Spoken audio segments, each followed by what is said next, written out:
All right, guys, we are live here on YouTube tonight to talk some SEC and college football recap for week two. Kevin, you want to get us started with your thoughts on the day? Yeah, we week two's come and gone. A lot of people were talking about there weren't a lot of great matchups today, but really when you look back at the day, kind of like said in the previews, we had some really good rivalry games in the early games today, and I thought really today was a really good day of football. You had Iowa State and Iowa came down to late fourth quarter field goal by Iowa State in the game that could have gone either way. Great game to watch. Along the same time of that, Baylor and SMU in a game like we talked about that Baylor really needed to win. They were down 14 in the fourth quarter, came back and pushed the game into overtime. SMU misses a field goal. Baylor hits theirs in the second OT. Baylor gets out with a win in a game that they needed to. But again, a really fun, good game to watch. And then Mississippi State closes late with a win over Arizona State. Big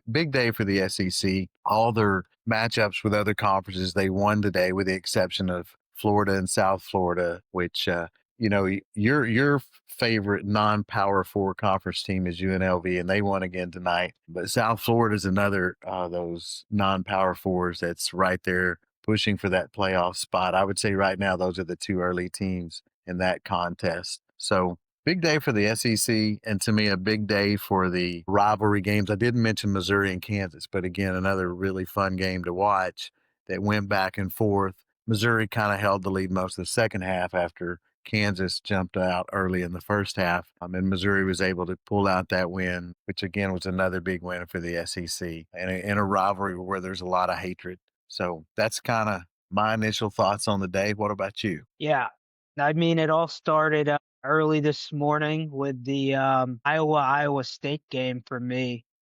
Kind of like we predicted earlier in the week, low scoring game, real defensive battle for most of it, with Iowa State coming out on top. So solid showing for them. The two games that stuck out the most to me is USF upsetting Florida. I'm going to use a Billy Napier quote here: scared money don't make money. And definitely didn't make him any more money today. USF really came out and played tough all game and really, stepped up when they needed to. And then to end the night tonight, my UNLV guys got it done.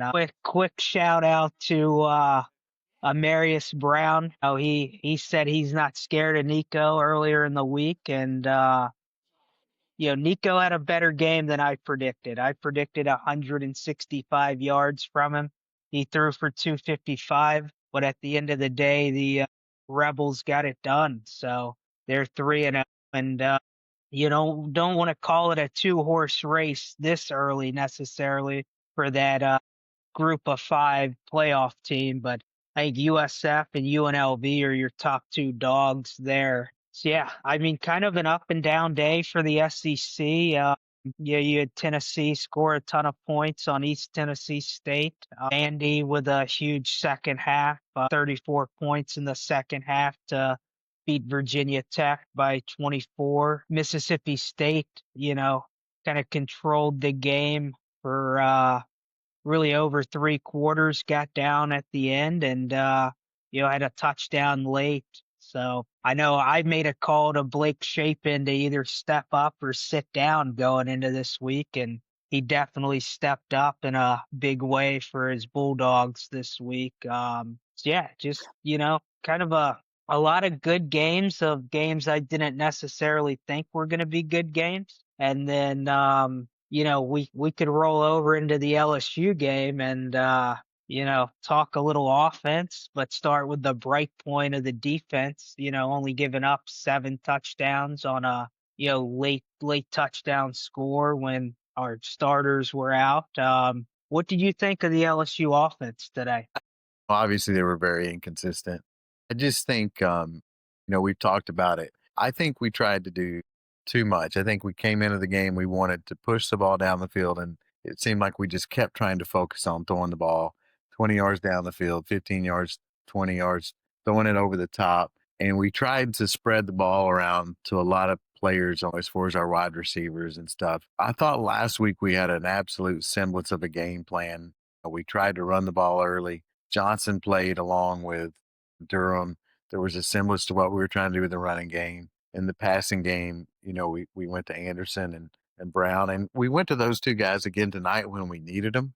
But we set ourselves up for a lot of third and longs tonight, and we were kind of back in that pass on first down, don't complete it. So we run on 2nd and 10 to try to set up something that's third and manageable. And that was not just a lot like last year. It's not very effective. And so we ended up with a lot of third and longs. A couple times Nuss held the ball too long. I just think we gotta determine, a game plan and stick, and run a game plan to what that defense does and really kind of hone in to what our best players are going to be. And I think we'll probably see that, over the next couple of weeks. We probably won't play as many. We'll play as many wide receivers, but we won't probably throw to as many wide receivers. Obviously, some are going to play because they're better blockers. It's when we're in the running game or in the short passing game.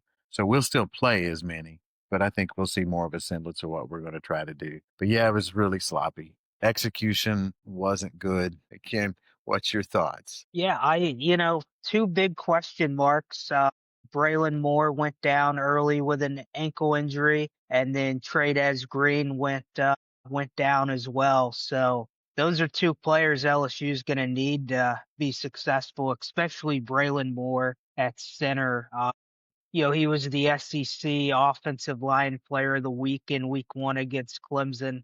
That's going to be a huge blow to the offensive line if he's not ready to go next week. Even though Florida lost today to South Florida, still a really talented team. A lot of talent on the defensive side of the field. So we're really going to need to have the LSU offensive line at full force for that game. Um, a couple of the bright spots. I was glad to see Nick Anderson catch a touchdown pass today. He's looks like he's kind of shaking some of the rust off at this point now, and hopefully he's ready to be full go moving forward. Xavion Thomas, is a good gadget piece for the LSU offense.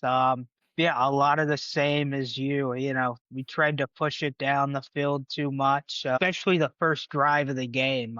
When you've got an in-state team coming to town, they're always playing at another level. So the last thing you want to do is throw an interception to start the game on the first drive. So I think that got us out of our rhythm and our plan a little bit, but I think we need to look at, Barry and Brown, Aaron Anderson, Davion Thomas, quick short passes and let the playmakers make plays. And, almost uncomplicate this offense. We don't need to ever throw the ball into double and triple coverage down the field. We've got enough speed to where if we just get it to them and, let them make plays at that point. So, as frustrated as many LSU fans are with the offense, I think everybody could agree that the defense was really good tonight. Defense What did you think of the defense tonight? Defense is really good. They play fast. Secondary is the best we've had in probably 10 years. Well, Stingley and Fulton since that group. So I guess 2019 when they played together from a secondary standpoint. Linebackers were really good again tonight. Whit Weeks was really good. And then Perkins also. To me, those guys are both very disruptive.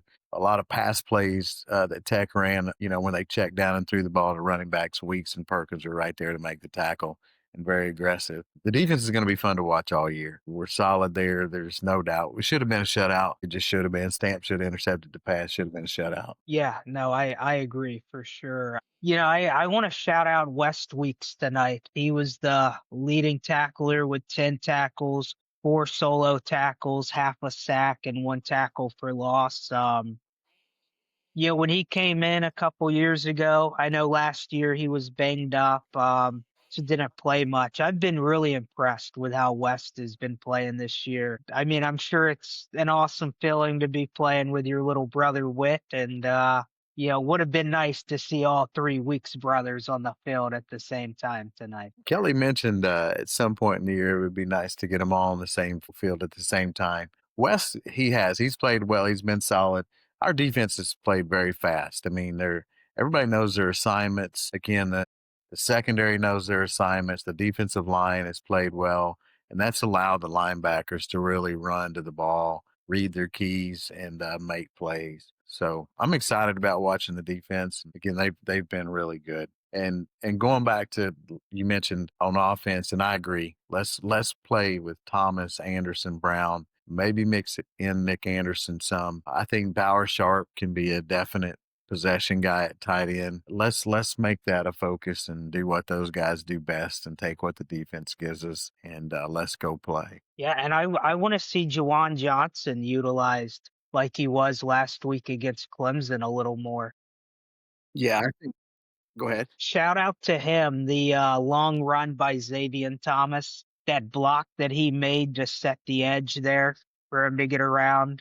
If he doesn't make that block, you're talking 3 or 4 yard gain. Instead, it's a 48-yard gain. So shout out to him playing really tough. And, hopefully we see a little more from him this year. Yeah, I thought he absolutely was a factor last week in our offense. He did two things well. He caught the ball, obviously, and he's very athletic. Yards after catch, he's very capable of getting yards after the catch. But he was also pretty physical last week when he ran the ball. And I think he's your second back with Barry pushing for some carries. And I'm perfectly, if Harlem Barry gets more and more run as the year goes along, I'm fine. But yeah, I think we should see Durham and Johnson. And I was disappointed in that we didn't see Johnson really as that second back tonight because I thought he looked really effective in that role last week.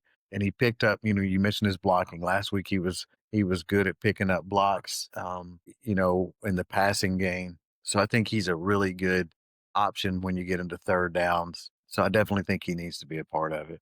And again, I think that's, where hopefully we simplify the offense to the things that we do well. Yeah, I agree. So before we wrap up, we'll be going live on Tuesday at 6:30 Central Time. So just to give you guys a taste of what we'll be discussing then, you've got Georgia traveling to Tennessee. You've got Arkansas and Ole Miss playing. You've got Florida traveling to LSU.